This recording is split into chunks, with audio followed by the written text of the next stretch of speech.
কিয়ামতের ময়দানে সবচাইতে বেশি অপমান করা হবে বেনামাজি মানুষদেরকে। আল্লাহ পাক বলেন, ইয়াউমা ইউকশাফু আন সাকি ওয়া ইউদআউনা ইলাস সুজুদি ফালা ইয়াস্তাতিউন খাশিআতান আবসারুহুম তারহাকুহুম যিল্লাহ ওয়া ক্বাদ কানু ইউদআউনা ইলাস সুজুদি ওয়া হুম সালিমুন। পায়ের গোছা যেদিন খোলা থাকবে, তার মানে কিয়ামতের ওই কঠিন ময়দানে মানুষদেরকে ডাক দেওয়া হবে, একটু সেজদা দাও দেখি আল্লাহকে। দুনিয়ায় যারা বেনামাজি ছিল তারা সক্ষম হবে না আল্লাহকে সেজদা দিতে। লাঞ্ছনা, অপমান, অপদস্থ তাদের চেহারার ভেতরে ঝেঁকে বসবে, ফুটে উঠবে। আল্লাহ আমাদেরকে যেন রক্ষা করেন, বলেন আমিন। নামাজ পড়লে এই যে পুরস্কারের কথাগুলো শুনলেন, নামাজ না পড়লে কি সেইটা আজকের আলোচনার বিষয়। ফাওয়াইলুল লিল মুসাল্লিন, আল্লাহ বলেন ধ্বংস হয়ে যাক ওই মানুষগুলোর জন্য, আক্ষেপ আফসোস যারা নামাজ পড়ে। এতক্ষণ তো না পড়লে কি হয় শুনলেন, এখন শুনছি নামাজ পড়লেও সমস্যা। ফাওয়াইলুল লিল মুসাল্লিন, মুসল্লিদের জন্য আক্ষেপ আফসোস, মুসল্লিরা ধ্বংস হয়ে যাবে। তাহলে মুসল্লি না হওয়াই ভালো ছিল। নামাজ না পড়লে এতক্ষণ শুনলেন কি কি হয়, কত রকমের যন্ত্রণা সামনে আসতেছে। আর নামাজ পড়লেও সমস্যা। কোন নামাজ পড়লে সমস্যা? আল্লাযীনা হুম আন সালাতিহিম সাহুন, ওই নামাজিগুলোর জন্যে ধ্বংস, ওই নামাজিগুলোর জন্যে আক্ষেপ আফসোস যারা নামাজ সম্পর্কে উদাসীন, বেখবর। সাহুন শব্দের ব্যাখ্যা আমি তাফসিরে পেয়েছি চারটা, এদিকে তাকান। এই পৃথিবীতে যারা নামাজ পড়ে কিন্তু চারটা বিষয় তারা মানে না, ওই মানুষগুলো নামাজ পড়েও ধ্বংস হবে, জাহান্নামে যাবে। এক নম্বরে নামাজের ভেতরে যাদের খুশু খুজু নেই। প্রশ্ন আসতে পারে, খুশু খুজু এটা কি? নামাজের ভেতরে মন তৈরি করা। নবীজি বলেন, মানুষ যখন নামাজে দাঁড়াবে সে যেন এই মনে করে দাঁড়ায় যে আমি আল্লাহর সামনে দাঁড়িয়ে আছি, আমি আল্লাহকে দেখতে পাচ্ছি। কান্না কাতারাহু, যদি সে দেখতে না পায় সে যেন এই বিশ্বাস নিয়ে নামাজে দাঁড়ায় যে আল্লাহ আমাকে অবশ্যই দেখতে পাচ্ছে। আমার তো মনে হয় পৃথিবীর কোনো ইবাদত আর লাগার কথা না, শুধু নামাজই যথেষ্ট হেদায়েত পাওয়ার জন্যে। আপনি যদি এই মন নিয়ে দাঁড়াতে পারেন যে আমি আল্লাহকে দেখতে পাচ্ছি, যেমন হযরতে তালহা রাদিয়াল্লাহু তাআলা আনহু পেয়েছিলেন। তিনি নামাজে দাঁড়িয়ে আছেন, তার বাচ্চাটা, ছোট্ট বাচ্চা খেলা করছিল। পাহাড়ি এলাকা থেকে একটা সাপ এসে জড়িয়ে ফেলেছে।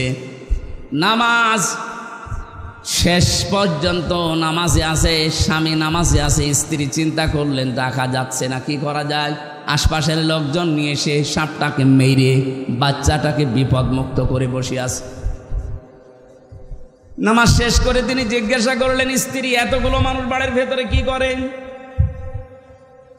হযরতে তালহার স্ত্রী বলে, স্বামী আমার, আপনি যখন নামাজে দাঁড়িয়েছিলেন একটা সাপ এসে জড়িয়েছিল বাচ্চাটাকে, আপনি নামাজে আসেন এই জন্য আপনাকে ডাকি নাই।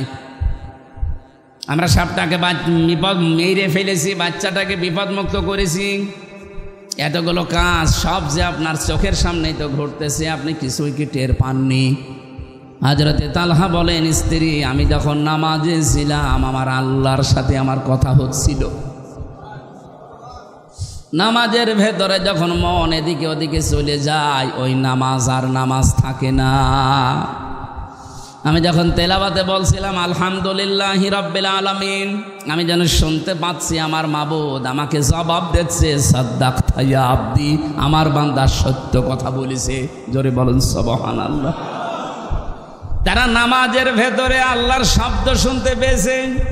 আর আমরা নামাজের ভেতরে কয়টা ফ্যান আছে গুনি নেই। কি খুশু খুশু নামাজে লাগবে। নামাজের ভেতরে যে 19টা কারণ আছে নামাজ নষ্ট হয়ে যাওয়ার, ভেঙে যাওয়ার, তার ভেতরে অন্যতম কারণ এই নামাজে মন এদিক ওদিকে চলে যাওয়া।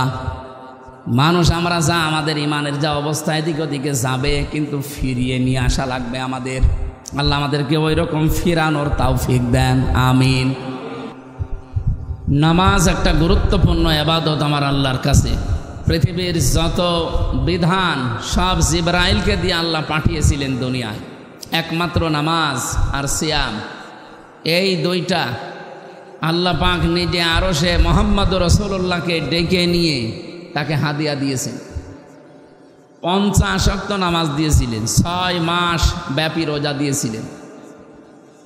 বিশ্বনবী যখন আসছিলেন আরশ থেকে, পথিমধ্যেই জালিলুল কদর নবী হযরতে মুসা পয়গম্বরের সাথে দেখা, ডাক দিয়ে বললেন, ইয়া রাসূলুল্লাহ সাল্লাল্লাহু আলাইহি সাল্লাম, আপনি আল্লাহর সাথে দিদারে গিয়েছিলেন, তার বাড়িতে মেহমান হয়ে কি দিয়েছে মেহমান হিসাবে?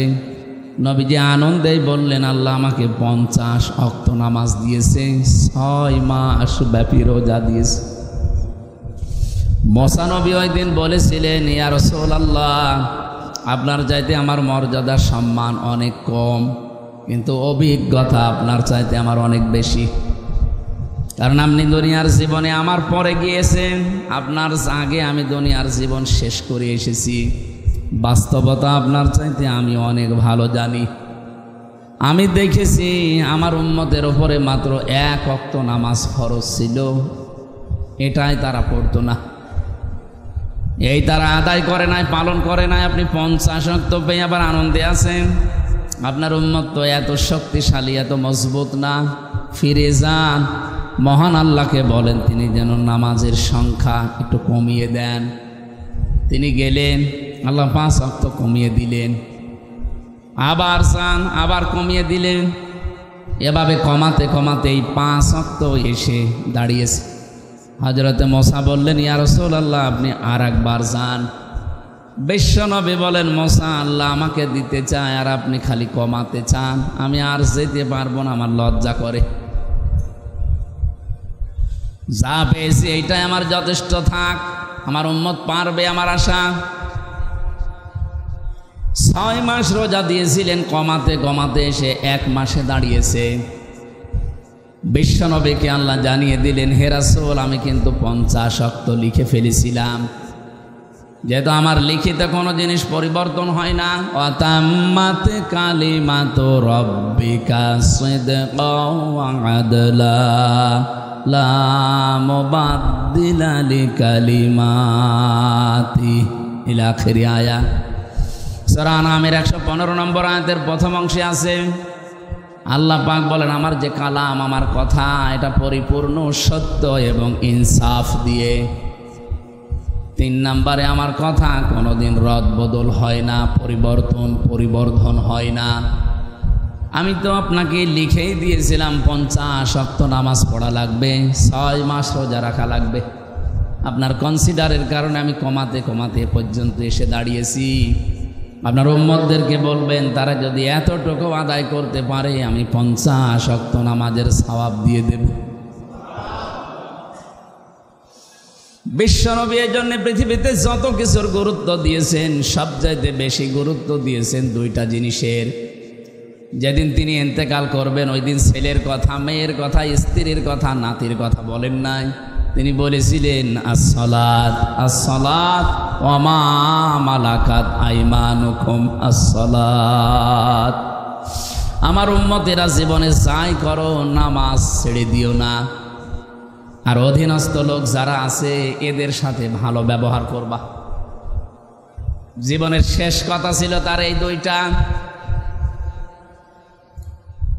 বাংলাদেশের বিভিন্ন প্রান্ত থেকে যারা এই মসজিদে 201 গম্বুজ মসজিদে এসেছেন নামাজ আদায় করার জন্যে, কান খাড়া করে শোনেন, জীবনে যত কিছুই হয়ে যাক, নামাজ বাদ দেওয়া যাবে না।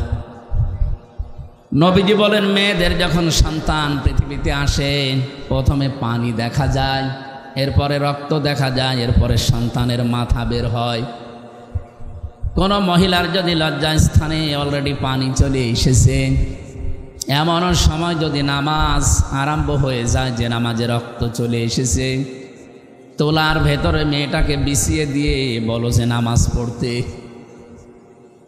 আমার মুসলমান ভাইরা, কত গুরুত্বপূর্ণ আপনি চিন্তা করেন। যেখানে জীবন মরণ নিয়ে টানাটানি, সন্তানের মাথা অলরেডি বের হয়ে গেছে, এত বড় কঠিন পরিস্থিতিতে যে আল্লাহ আমাদেরকে নামাজ পড়তে আদেশ দিতে পারেন, আমরা যারা সুস্থ সবল ভালো মানুষ নামাজ পড়ি না। আল্লাহ বলেন যারা সুস্থ থাকার পরেও নামাজ পড়ে না, আমি আল্লাহ নিজে তাদের দায়িত্ব ছেড়ে দেই। বলেন নাউজুবিল্লাহ। জীবনের শেষ দিন তিনি এ কথা বলার পরে যখন অসুস্থ হয়ে একেবারে বিছানাগত, নবীজি ডাক দিয়ে বললেন, আয়েশা, আমার সামনের যে মসজিদের দরজা আছে একটু খুলে দাও, আমার মাথাটা একটু 3-4 জন মিলে উঁচা করে ধরো। দরজা খুলে দেওয়া হয়েছে, নবীজির মাথাকে উঁচা করে ধরা হয়েছে। নামাজের দৃশ্য দেখলেন, কাতার সোজা করে মানুষ নামাজে দাঁড়িয়ে আছে। বিশ্ব নবী বললেন, আমাকে আবার কাত করে শুয়ে দাও। তিনি শুয়ে পড়লেন। হযরতে আয়েশা বলেন, হে রাসূল, আপনি নামাজের দৃশ্য দেখে কাঁদতেছেন, চোখের কোণায় আপনি পানি দেখতে পাচ্ছি, কাঁদেন কেন? এটা তো কাঁদার দৃশ্য না। নবীজি বলেন, আয়েশা, এটা আমার দুঃখের পানি না, এটা আমার তৃপ্তির পানি। এই নামাজ কায়েমের জন্য উহুদের ময়দানে আমার দাঁত ভেঙে গেছে, আমার মাথার ভেতরে কড়া পর্যন্ত প্রবেশ করেছে। কত জায়গায় সাহাবায়ে কেরাম জীবন দিয়েছে, আমার শরীর থেকে রক্ত পর্যন্ত ঝরেছে তায়েফের ময়দানে। আজকে যে দৃশ্যটা দেখলাম নামাজের, আমার মন বলতেছে কিয়ামত পর্যন্ত আমার উম্মত দুনিয়ায় যারা আসবে এভাবে কাতারবদ্ধ হয়ে তারা জামাতে নামাজ আদায় করবে। এই উদ্দেশ্য নিয়ে এখানকার যিনি দায়িত্বে আছেন জনাব রফিকুল ইসলাম, বীর মুক্তিযোদ্ধা, এবং তার ভাই মাওলানা হুমায়ুন কবির সহ তার পরিবারস্থ লোকরা এই মসজিদটা এলাকার মানুষকে সাথে নিয়ে বানিয়েছে জামাত কায়েম করার জন্যে। নামাজের জামাত। কিসের নামাজ? কিসের জামাত বলেন তো? নামাজের জামাত। আল্লাহ পাক জানিয়েছেন কোরআনে, ওয়াকিমুস সালাতা ওয়া আতুজ যাকাতা ওয়ারকাউ মা'আর রাকিঈন। সূরা বাকারার ভেতরে এসেছে, তোমরা নামাজ কায়েম করো, সম্পদ থাকলে যাকাত আদায় করো, আর রুকুকারীদের সাথে রুকু করো, তার মানে জামাতবদ্ধ হয়ে নামাজ পড়ো। এই জন্য জামাতবদ্ধ হয়ে নামাজ আদায় করা এটা কিন্তু ফরজ। কোন কোন ইমাম বলেছে এটা ওয়াজিব। ইমাম আবু হানিফা রহমতুল্লাহ আলাইহির মত, নামাজ আদায় করা জামাতে এটা যে কত বড় গুরুত্বপূর্ণ কাজ। একজন অন্ধ পর্যন্ত এসে রাসূলুল্লাহকে বলেছিল, হে রাসূল, মসজিদ থেকে আমার বাড়ি একটু দূরে, আমি তো সবসময় সাথী সঙ্গে পাই না, মানুষজন পাই না, আমি তো একা একা চলতেও পারি না। নামাজের জামাতের যে গুরুত্বের কথা আপনি বলছেন, আমি তো এগুলো পাবো না, আমাকে একটু ছাড় দেওয়া যায় না, রুখসত দেওয়া যায় না? নবীজি বললেন, ঠিক আছে, তোমাকে ছাড় দিলাম, রুখসত দিয়ে দিলাম, যাও। লোকজন না পেলে তোমার মসজিদে আসার দরকার নেই, বাড়িতেই নামাজ পড়ে নিও। হাদিস বর্ণনাকারী সাহাবী হযরত আবু হুরায়রা বলেন, লোকটা যখন হেঁটে চলে যাচ্ছিল অন্ধটা, নবীজি আবার তাকে ডাকলেন, জিজ্ঞাসা করলেন, তোমার কান ভালো আছে? বলে হ্যাঁ। তুমি কি আজান শুনতে পাও? বলে হ্যাঁ। আমার নাই চোখ খারাপ, কিন্তু কান তো আমার ভালো আছে, আমি মসজিদের আজান শুনতে পাই। নবীজি বললেন, মুয়াজ্জিনের আজানের জবাব দিবা, আর নিজের বাড়ি থেকে মসজিদ পর্যন্ত একটা রশি টাঙিয়ে রাখবা। নামাজের সময় হলে রশি ধরে ধরে এসে জামাতে হাজির হবা। একজন অন্ধকে পর্যন্ত নবীজি ছাড় দেননি, আর আমরা তো ভালো মানুষ, হাতে পায়ে ধরে আপনাদেরকে আমি বলি, কে কোন আদর্শ মানেন, দল করেন, ওটা এখন পরে। আল্লাহর বান্দা থাকতে চাইলে আপনাকে নামাজ মাস্ট বি পড়া লাগবে।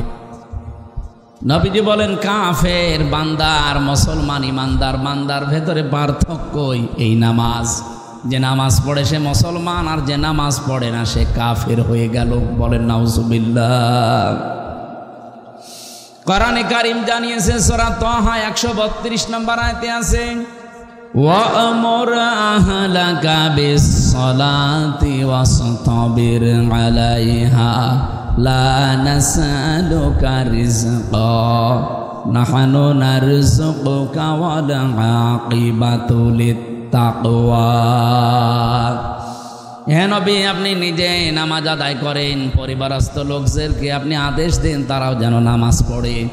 আমি আপনার কাছে রিজিক চাই না, রিজিক আমি আপনাকে নিজেই দান করে থাকি। আর শুভ পরিণাম যারা মুত্তাকি তাকওয়া অবলম্বন করে জীবন চালাবে তাদের জন্য অপেক্ষা করছে। নবীজির প্রতি যত নির্দেশ ছিল এই পৃথিবীতে, আমি কোরআন পড়ে হাদিস পড়ে সবচাইতে বেশি গুরুত্বপূর্ণ নির্দেশ হিসাবে আমার নজরে এসেছে এই সালাত, এই নামাজ। এই জন্য আহ্বান জানাবো, জীবনে আর যাই করেন নামাজ ছেড়ে দেওয়া যাবে? অনেকে বলে আমি শেষ বয়সে নামাজ আরম্ভ করব। নামাজ ভালো কাজগুলো যখন শুরু করব আগে অন্যায় কাজ ছেড়ে দেই, এরপরে নামাজ শুরু হবে না। খারাপ কাজ কোনো দিন ছেড়ে দিয়ে নামাজ আরম্ভ করবেন, এটা শয়তান জীবনও আপনাকে সুযোগ করে দেবে না। আপনাকে অন্যায় কাজ করার পাশাপাশি নামাজ যদি আরম্ভ করেন, নামাজই আপনাকে অন্যায় কাজ থেকে বাঁচাবে। সাহাবী এসে বলে, হে রাসূল, একজন নামাজও পড়ে চুরিও করে, নামাজ পড়ে মিথ্যা কথা বলে। নবীজি বললেন তাকে চুরি করতে দাও, নামাজ পড়তে দাও, অতি শীঘ্রই তার নামাজ তাকে অন্যায় কাজ থেকে বাঁচিয়ে রাখবে। বলেন সুবহানাল্লাহ। নবীজির এই কথার পরিপ্রেক্ষিতে আল্লাহ কোরআনে কারিমে আয়াত নাজিল করে ঘোষণা দিলেন, ইন্নাস সালাতা তানহা আনিল ফাহশাই ওয়াল মুনকার ওয়ালাযিকরুল্লাহি আকবার আল্লাহু ইয়ালামু মা তাসনাউন। অবশ্যই নামাজ, আল্লাহ শুধু আসসালাত দিতে পারতেন, ইন্না লাগিয়েছেন। বাংলার মুসলমানেরা, আল্লাহ যদি গ্যারান্টি দেয় কোনো বিষয়ের, এর গুরুত্ব যে কত বেশি আমাদের মাথায় ধরবে না। আল্লাহ বলেন অবশ্যই নামাজ মানুষদেরকে অন্যায় অশ্লীল অবৈধ কাজ থেকে বিরত রাখে। আর যত জিকির দুনিয়ায় আছে সব চাইতে বড় জিকির হচ্ছে নামাজ। তোমরা যা করো সব বিষয়ের খবর রাখেন কে? আরো জোরে বলেন কে? হযরতে মুসা নবীকে আল্লাহ যেদিন নবুয়ত দান করেন, কোন কথা তাকে আল্লাহ বলেননি, সর্বপ্রথমই নির্দেশ দিয়েছিলেন এইটা, ইন্নানি আনাল্লাহু লা ইলাহা ইল্লা আনা ফা'বুদনি ওয়া আকিমিস সালাতা লিযিকরি। অবশ্যই আমি আল্লাহ, আমি বাদে আর কেউ নেই, সুতরাং ইবাদত যদি করাই লাগে আমার ইবাদত করবা। ওয়ালা যিকরুল ওয়া আকিমিস সালাতা লিযিকরি, আর আমার স্মরণের জন্যে, আমাকে মনে রাখার জন্যে নামাজ কায়েম করবা। বাংলার মুসলমানেরা, নামাজ এই জন্যে গুরুত্বপূর্ণ একটা বিধান আল্লাহর পক্ষ থেকে এসেছে, সেটা আদায় করার জন্যে আমরা আজকে মূলত এখানে এসেছি। আমি এসেছি কুষ্টিয়া থেকে, কেউ এসেছে দিনাজপুর থেকে, চট্টগ্রাম থেকে, কত জায়গা থেকে আজকে টাঙ্গাইল, ভুয়াপুর, কি গোপালপুর, এই এলাকাতে 201 গম্বুজ মসজিদে যারা আসলেন, আর একবার খুশি হয়ে বলেন আলহামদুলিল্লাহ। জাহান্নামে যাওয়ার যত কারণ আছে, আমি পড়া কোরআন শরীফের ভেতরে যত কারণ পেয়েছি জাহান্নামে মানুষ যাবে, তার ভেতরে অন্যতম কারণ হচ্ছে নামাজ ছেড়ে দেওয়া। কেউ যদি নামাজ ছেড়ে দেয় সে যে জাহান্নামে যাবে, এটা আল্লাহর ফতোয়া, সূরা মুদ্দাসসিরে আছে। রব্বুল আলামিন বলেন, মা সালাকাকুম ফি সাকার ক্বালু লাম নাকু মিনাল মুসাল্লিন ওয়া লাম নাকু নুতঈমুল মিসকিন ইলা আখির আয়াত। বাংলার মুসলমানের একটু খেয়াল করেন, এখানে এতদিন আয়াত শুনেছেন আপনি, কিন্তু আজকে নতুন ভাবে শুনবেন। আল্লাহ বলেন জাহান্নামের ফেরেশতা মালিক, দারোয়ান যিনি দাঁড়িয়ে আছে গেটে, এই সাকার নামে একটা দরজা আছে জাহান্নামের, এটা ভয়ঙ্কর একটা দরজা। এখানে যত মানুষ যাবে ফেরেশতা জিজ্ঞাসা করবে, কেন জাহান্নামে আসলেন? এই জায়গাটা তো ভালো না। যতগুলো মানুষ জাহান্নামে যাচ্ছে ওই দলের সবাই বলবে লাম নাকু মিনাল মুসাল্লিন, আমরা মুসল্লি ছিলাম না, নামাজ পড়তাম না।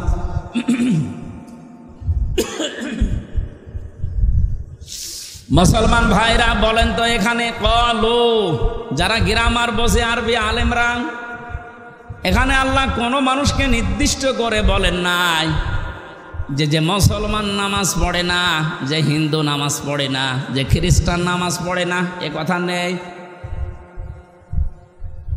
যেহেতু আল্লাহ কলু লাম নাকু মিনাল মুসাল্লিন দিয়েছেন, যারা নামাজ পড়ে না তারা সবাই এক বাক্যে এ কথা বলবে যে জাহান্নামে সাকারে এসেছি, আমরা নামাজ পড়তাম না। তাই আমার প্রশ্ন হচ্ছে, ইহুদিরা নামাজ পড়ে?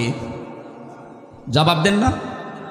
খ্রিস্টানরা নামাজ পড়ে, হিন্দুরা নামাজ পড়ে, বৌদ্ধরা নামাজ পড়ে, তার মানে ওরা আগেই মাইনাস।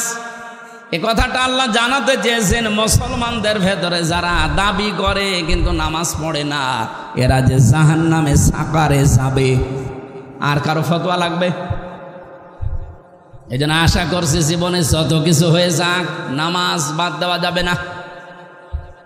বিশেষ করে ফরজ নামাজ। আপনি সময়ের অভাবে যদি সুন্নত নফল নামাজগুলো পড়তে না পারেন, পরবর্তীতে পড়ে নিয়েন, কিন্তু ফরজ নামাজ মাস্ট বি, এটা পড়াই লাগবে। মুসা আলাইহিস সালামের জামানায় আল্লাহ একবার মুসাকে আদেশ দিলেন, একজন কামারকে সুসংবাদ জানাও, সে আল্লাহর জান্নাতি।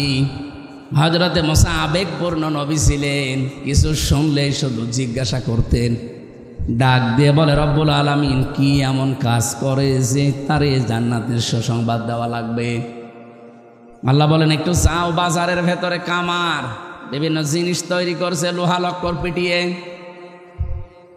উনি বাজারে গেলেন, দেখলেন এক কর্নারে এই লোকটা লোহা লক্কর পিটিয়ে সোজা করছে আর দা খুন্তা কোড়াল এগুলো বানাচ্ছে। অনেকক্ষণ লক্ষ্য করে দেখলেন, দেখি লোকটা করে কি। তাকিয়ে দেখলেন ওই জামানায় যেহেতু এক ওয়াক্ত নামাজ ছিল, নামাজের সময় হয়েছে, আমাদের যেমন আযান দেওয়া হয়, ওই জামানায় হয়তো ওইরকম একটা সিস্টেম ছিল। যেই নামাজের সময় হয়ে গেছে, ওর মগর ছিল মাথার উপরে, লোহা পিটাচ্ছিল, আবার তুলছিল, আবার পিটাচ্ছিল। নামাজের সময় হওয়ার সঙ্গে সঙ্গে লোহাটা ছিল মাথার উপরে, মগর দিয়ে পিটাবে না, পেছন দিকে ফেলে দিয়ে তাড়াতাড়ি করে নামাজে দাঁড়িয়ে গেছে। হযরতে মুসা দৃশ্য দেখার পরে বলে, রব্বুল আলামিন, আমি বুঝতে পেরেছি তোমার বিধান পালন করার জন্য যে লোকটা এত বেশি পাগল, তাকে তুমি জান্নাত না দিয়ে পারো না। আপনার আমারও জীবনের এটা আল্লাহ দেখবেন। কত মানুষ দোহাই দেয় যে আমার কাজকর্ম এত বেশি, আমি নামাজ আদায় করতে পারি না রাষ্ট্রের দায়িত্ব পালনের জন্যে।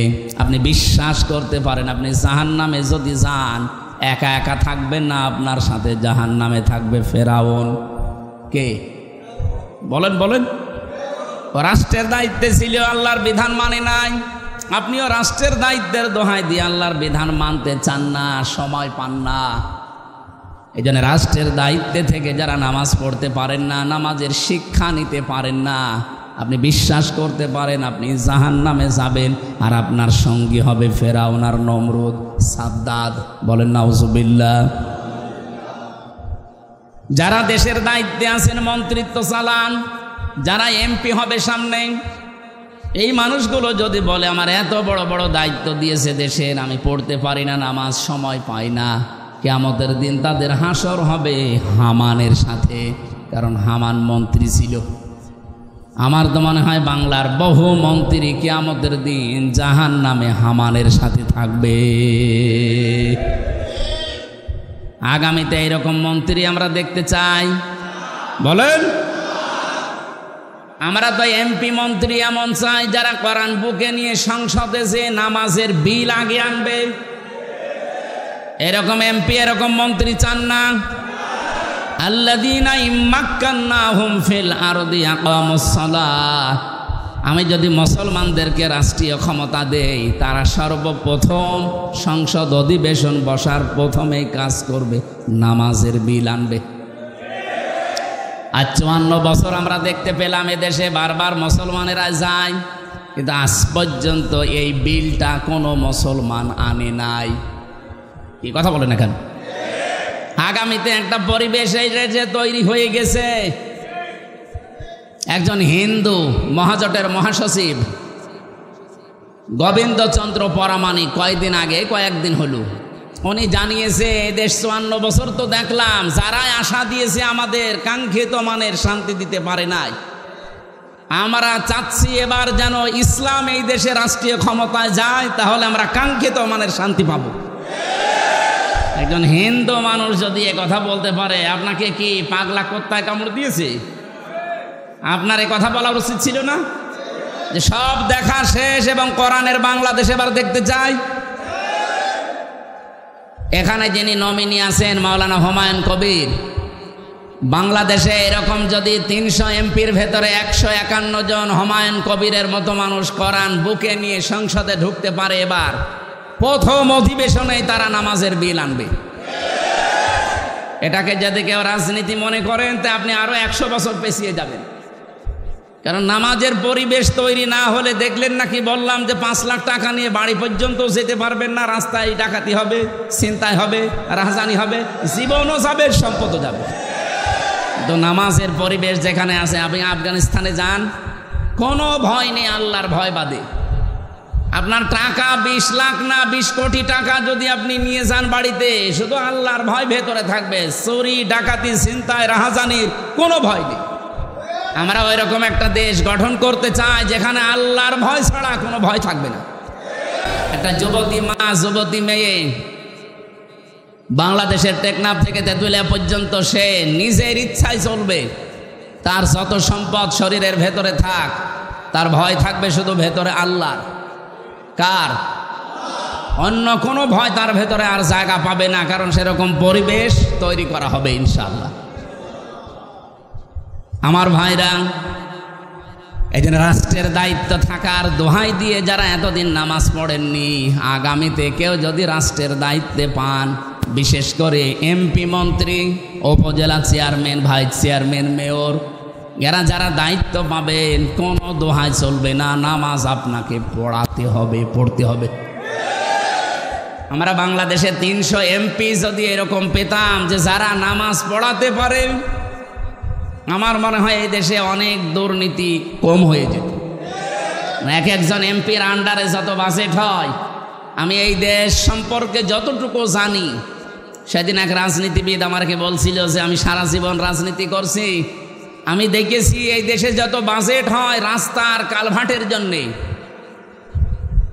এই টাকাগুলো 100 টাকা বাজেট হলে 3 টাকা খরচ হয়, আর 97 টাকা উপর থেকে নিচ পর্যন্ত আসতে আসতে আল্লাহর বান্দারা খেয়ে ফেলে। বলেন তো, এই যে রাস্তাটা, এটা 100 টাকা দিয়ে বানালে 100 বছর যাওয়ার কথা, যদি 3 টাকা দিয়ে বানায় 3 বছর, আর 3 বছর পরে দেখবেন রাস্তা হয়ে গেছে ডেলিভারি রোড। কথা বলে না কেন? আমার মনে হয় এই গোপালপুর থেকে যদি হাসপাতাল পর্যন্ত কোনো মেয়ে লোকের পেটে সন্তান থাকে 8 মাস, 9 মাস, 10 মাস, ওরে যদি নিয়ে যান, এমন এমন রাস্তা আছে, ও হাসপাতালে যাওয়ার আগেই সন্তান রাস্তায় হয়ে যাবে। অনেকে আবার বলছে এটাও তো ভালো, খরচ তো বেশি গেল। কত বড় শয়তান! আমি এ কথা আন্দাজে বলছি না, গ্যারান্টি আছে এবং আমার কাছে তথ্য আছে। আমার দাদা নিজে চেয়ারম্যান ছিলেন, উনি আমারে বলতেন বেঁচে থাকা অবস্থায় যে যত টাকা বাজেট হয় রাস্তার জন্য, সবগুলো যদি আমরা খরচ করতে পারতাম, ডানে বামে যদি না যেত, এদেশে 1 ইঞ্চি রাস্তা কাঁচা থাকার কথা না।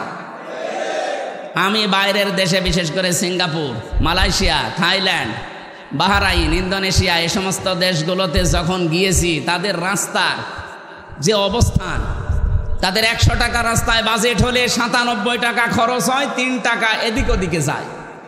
আর আমাদের 3 টাকা খরচ হয়, 97 টাকা মেরি খায়। তাই আমরা দাঁড়াবো কি করি? কি কথা বলেন না কেন? কিন্তু আপনাদের এখানকার যিনি নমিনি, বাংলাদেশ জামাত ইসলামী থেকে যাকে দেওয়া হয়েছে মাওলানা হুমায়ুন কবির, আমিরে জামাত ডাক্তার শফিকুর রহমান হাফিজাহুল্লাহ, উনি ঘোষণা দিয়েছেন এই দেশে 300 এমপি জামাত থেকে মনোনয়ন দেওয়া হয়েছে। এরা যদি পাশ করে, এদের 5 বছর পরে একটা টাকা বাড়বে না, যা আছে আরো কমে যাবে। আমি গ্যারান্টি চাই, বাংলাদেশে এখনো 73টার উপরে রাজনৈতিক দল আছে, সব দল যেন এই ঘোষণা দেয় যে আমার দল থেকে কেউ এমপি হলে 5 বছর পরে তার একটা টাকা বাড়বে না, যা আছে আরো কমে যাবে। আমার মনে হয় অন্য দল থেকে অনেকে এমপি দাঁড়াবে না, বলবে ও দরকার কি আমার। কারণ অন্য দল তো আমরা 52 বছরে দেখলাম, ওরা 20 কোটি টাকা যদি নির্বাচনে খরচ করে 5 বছরে 100 কোটি টাকার মালিক হয়। আর মাওলানা হুমায়ুন কবির 20 কোটি না, 20 টাকাও খরচ করবে না, এজন্য তার 20টা টাকা বাড়বেও না। আমরা গ্যারান্টি দিতে পারি যে টাকা বাজেট হয়, এই টাকা যদি এলাকার মানুষকে দেওয়া যায় ভেসে যাবে। এত টাকা বাজেট হয়, হাজার হাজার কোটি টাকা আসে, কিন্তু মন্ত্রণালয় থেকে শুরু করে সচিবালয় থেকে শুরু করে এই গ্রামের মেম্বার পর্যন্ত আসতে আসতে 97 টাকা শেষ, 3 টাকার কাজ হয়। রাস্তা টিকবে কি করে?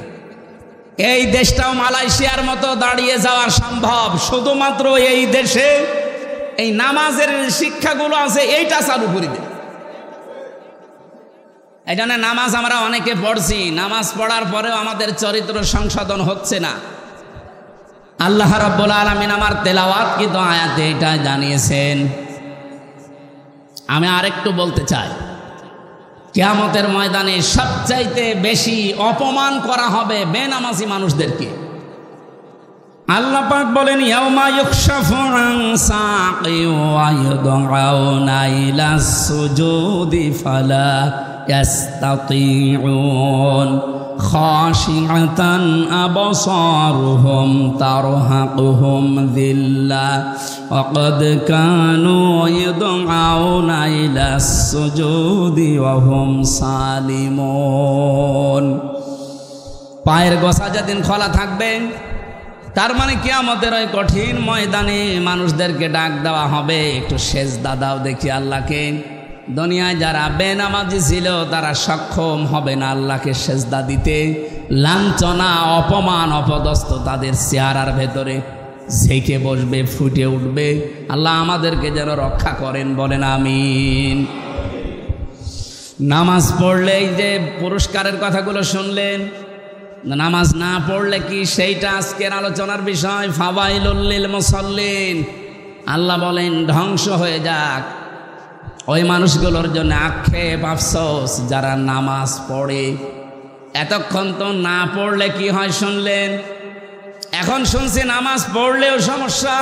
ফাওয়াইলুল লিল মুসাল্লিন, মুসল্লিদের জন্য আক্ষেপ আফসোস, মুসল্লিরা ধ্বংস হয়ে যাবে। তাহলে মুসল্লি না হওয়াই ভালো ছিল। নামাজ না পড়লে এতক্ষণ শুনলেন কি কি হয়, কত রকমের যন্ত্রণা সামনে আসতেছে। আর নামাজ পড়লেও সমস্যা। কোন নামাজ পড়লে সমস্যা? আল্লাযীনা হুম আন সালাতিহিম সাহুন, ওই নামাজিগুলোর জন্যে ধ্বংস, ওই নামাজিগুলোর জন্যে আক্ষেপ আফসোস যারা নামাজ সম্পর্কে উদাসীন, বেখবর। সাহুন শব্দের ব্যাখ্যা আমি তাফসিরে পেয়েছি 4টা। এদিকে তাকান। এই পৃথিবীতে যারা নামাজ পড়ে কিন্তু 4টা বিষয় তারা মানে না, ওই মানুষগুলো নামাজ পড়েও ধ্বংস হবে, জাহান্নামে যাবে। 1 নম্বরে নামাজের ভেতরে যাদের খুশু খুজু নেই। প্রশ্ন আসতে পারে, খুশু খুজু এটা কি? নামাজের ভেতরে মন তৈরি করা। নবীজি বলেন, মানুষ যখন নামাজে দাঁড়াবে সে যেন এই মনে করে দাঁড়ায় যে আমি আল্লাহর সামনে দাঁড়িয়ে আছি, আমি আল্লাহকে দেখতে পাচ্ছি। কান্না কাতারাহু, যদি সে দেখতে না পায় সে যেন এই বিশ্বাস নিয়ে নামাজে দাঁড়ায় যে আল্লাহ আমাকে অবশ্যই দেখতে পাচ্ছে।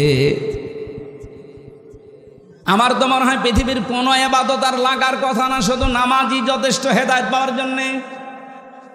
আপনি যদি এই মন নিয়ে দাঁড়াতে পারেন যে আমি আল্লাহকে দেখতে পাচ্ছি, যেমন হযরতে তালহা রাদিয়াল্লাহু তাআলা আনহু পেয়েছিলেন। তিনি নামাজে দাঁড়িয়ে আছেন, তার বাচ্চাটা, ছোট্ট বাচ্চা খেলা করছিল। পাহাড়ি এলাকা থেকে একটা সাপ এসে জড়িয়ে ফেলেছে। নামাজ শেষ পর্যন্ত নামাজে আছে, স্বামী নামাজে আছে, স্ত্রী চিন্তা করলেন রাখা যাচ্ছে না, কি করা যায়। আশপাশের লোকজন নিয়ে এসে সাপটাকে মেরে বাচ্চাটাকে বিপদমুক্ত করে বসে আছে। নামাজ শেষ করে তিনি জিজ্ঞাসা করলেন, স্ত্রী এতগুলো মানুষ বাড়ির ভেতরে কি করেন? হযরতে তালহার স্ত্রী বলে, স্বামী আমার, আপনি যখন নামাজে দাঁড়িয়েছিলেন একটা সাপ এসে জড়িয়েছিল বাচ্চাটাকে, আপনি নামাজে আসেন, এই জন্য আপনাকে ডাকি নাই। আমরা সাপটাকে বিপদ মেরে ফেলেছি, বাচ্চাটাকে বিপদমুক্ত করেছি। এতগুলো কাজ সব যে আপনার চোখের সামনেই তো ঘটতেছে, আপনি কিছুই কি টের পাননি? হযরতে তালহা বলেন, স্ত্রী, আমি যখন নামাজে ছিলাম আমার আল্লাহর সাথে আমার কথা হচ্ছিল। নামাজের ভেতরে যখন মন এদিকে ওদিকে চলে যায়, ওই নামাজ আর নামাজ থাকে না। আমি যখন তেলাওয়াতে বলছিলাম আলহামদুলিল্লাহি রাব্বিল আলামিন, আমি যেন শুনতে পাচ্ছি আমার মাবুদ আমাকে জবাব দিচ্ছে, সাদ্দাকতা ইয়া আব্দি, আমার বান্দা সত্য কথা বলেছে। জোরে বলুন সুবহানাল্লাহ। তারা নামাজের ভেতরে আল্লাহর শব্দ শুনতে পেয়েছে। আর আমরা নামাজের ভেতরে কয়টা ফ্যান আছে গুনি নেয়, কি খোসো খোসো নামাজে লাগবে। নামাজের ভেতরে যে 19টা কারণ আছে নামাজ নষ্ট হয়ে যাওয়ার, ভেঙে যাওয়ার, তার ভেতরে অন্যতম কারণ এই নামাজে মন এদিক ওদিকে চলে যাওয়া। মানুষ আমরা যা আমাদের ইমানের যা অবস্থা এদিক ওদিকে যাবে, কিন্তু ফিরিয়ে নিয়ে আসা লাগবে আমাদের। আল্লাহ আমাদেরকে ওই রকম ফিরানোর তৌফিক দেন, আমিন। 2 নম্বরে, নামাজে খোসো খোসো হলেই শুধু হবে না, নামাজের ভেতরে ইমাম নির্বাচন করা লাগবে ইমামের মতো। এখান থেকে নামাজ শিক্ষা দেয় আমাদের ব্যক্তি, পরিবার, সমাজ আর রাষ্ট্র চালাতে। এই মসজিদটার ইমাম যিনি আছেন তাকে নিয়োগ দেওয়ার জন্য কত কিছু আপনারা দেখেছেন। বলেন, তার দাড়ি সুন্নতি কায়দায় আছে কিনা, সে নিজে ইসলামের উপরে চলে কিনা, এমনকি তার পরিবার পর্যন্ত পর্দায় থাকে কিনা, এইটাও দেখা হয়েছে, হয়নি? বলেন বলেন। অথচ বাস্তবতা আমরা এইটা যদি আর সমাজে আর রাষ্ট্রে নিয়ে যেতে পারতাম, যে একটা মসজিদের ইমাম মাত্র 1 ঘন্টা নামাজ পড়ায় 24 ঘন্টার ভেতরে, 24 ঘন্টায় মাত্র 1 ঘন্টা তার দায়িত্ব নামাজ আদায় করানো। এর জন্য যদি এত কিছু দেখা লাগে, তারপরেও তো বাংলাদেশে কোনো মসজিদের ইমাম খতিবের কাছে কোনো বাজেট আসে না, আসে? বলেন বলেন। এনাকে নিয়োগ দেওয়ার জন্য এত কিছু দেখছেন, তাহলে যে এই দেশের যিনি মেয়র হবেন, যিনি উপজেলা চেয়ারম্যান হবেন, যিনি ইউনিয়নের চেয়ারম্যান হবেন, যিনি এমপি হবেন, 4.5 লাখ 5 লাখ মানুষের দায়িত্ব যার ঘাড়ের ওপরে, আর যিনি প্রধানমন্ত্রী হবেন, রাষ্ট্রপতি হবেন, 18 কোটি মানুষের দায়িত্ব যার ঘাড়ে। যেই সচিবের কাছে, ডিসির কাছে, এসপির কাছে, টিওনোর কাছে, ওসির কাছে, বিশেষ করে রাষ্ট্রের দায়িত্বে যারা আছে, জনগণের প্রতিনিধি, কত টাকা তার কাছে বাজেট আসবে আপনি বলেন? এই লোকটার চরিত্র আপনাদের ইমাম মুফতি আব্দুল্লাহ সাহেবের চাইতে 100 গুণ ভালো হওয়া লাগবে। এইটা এসেছিল নামাজ শিক্ষা দেওয়ার জন্য। এই শিক্ষাটা আজ আমরা নিতে পারি না। এই শিক্ষার কথা বলতে গেলে তখন রাজনীতি বলে। এইটা আজ 54 বছর নিতে পারিনি, এই জন্যই তো এত দুর্নীতি। আমরা আগামী থেকে এই দৃশ্য আর দেখতে চাই না। নামাজের এই দ্বিতীয় পয়েন্ট যেটা, এটা আমাদের সময় এসে গেছে। ইমাম সাহেবের যদি এত কিছু দেখা লাগে, তার মাথা থেকে পা পর্যন্ত, আগামীতে যিনি ভোটে দাঁড়াবে তাকে ভোট দেওয়ার আগে ভাববেন যে ওর মাথা থেকে পা পর্যন্ত কি দেখার মতো আছে, নাকি খোঁজ খবর নেওয়া দরকার। আমার মনে হয় বাংলাদেশে আর কিচ্ছু লাগবে না। নামাজের এই 4টা শিক্ষা যে আছে, এগুলো মেনে নিলে এদেশে ইসলাম আগামীতে কায়েম হতে বাধ্য। আর কিচ্ছু লাগবে না, কারণ 92% মুসলমান এখানে। অন্যান্য ধর্মের যারা আছে তারাও চাচ্ছে যে ইসলাম আসুক, আমরা নিরাপদে থাকতে পারবো। কয়েকদিন আগে হিন্দু, বৌদ্ধ, খ্রিস্টান ঐক্য পরিষদের ব্যানারে বাংলাদেশ জামাত ইসলামীর ডাকে একটা অনুষ্ঠান হয়েছিল কুষ্টিয়ায়। আমাকে আলোচনা করার জন্য 10 মিনিট সময় দিল। আমি বললাম, হিন্দু দাদাদেরকে, খ্রিস্টানদেরকে, বৌদ্ধদেরকে আপনারা কথা বলতে দেন তো। হিন্দু যিনি আছেন সভাপতি কুষ্টিয়ার, উনি মাইক হাতে নিয়ে ভয়ে ভয়ে বলছে আমরা তো খুব আতঙ্কে আছি, এদেশে যারা ইসলামপন্থী আছেন গ্যারান্টি দিতে পারবেন যদি ইসলাম আসে দেশে তাহলে আমাদের যে অধিকার আছে আমরা অধিকারগুলো ফিরে পাবো। এতদিন কথা অনেকে দিয়েছে, কেউ কথা, কে যেন বলেছিল না, কেউ কথা রাখে না। আমরা ওই দিন গ্যারান্টি দিয়েছি ইসলাম যদি সত্যি এবার আসে সংখ্যালঘু সংখ্যাগুরু বলে বাংলাদেশে কিছু থাকবে না, সবাই এই দেশের বৈধ এবং সম্মানিত নাগরিক আমরা। আর আমাদের সম্মান সরাসরি দিয়েছে আমাদের আল্লাহ, ওয়ালাকাদ কাররামনা বানি আদম, বনি আদম সন্তানের সম্মান কে দিয়েছে? আল্লাহ বলেননি ওয়ালাকাদ কাররামনা বানি মুসলিমিন, আমি মুসলমান সন্তানদের সম্মান দিয়েছি না, বনি আদম সন্তান যারা তারাই সম্মানিত। কিন্তু দুঃখজনক হলেও সত্য এই 54 বছরে সবচাইতে বেশি সিনিমিনি খেলা হয়েছে এই আদম সন্তানের সম্মান নিয়ে। সম্মানিত মানুষদের কোনো সম্মান ছিল? বলেন। আপনাদের এই আসনের সাবেক মন্ত্রী যিনি আলহাজ আব্দুল সালাম পিন্টু ভাই, নাম শোনেননি?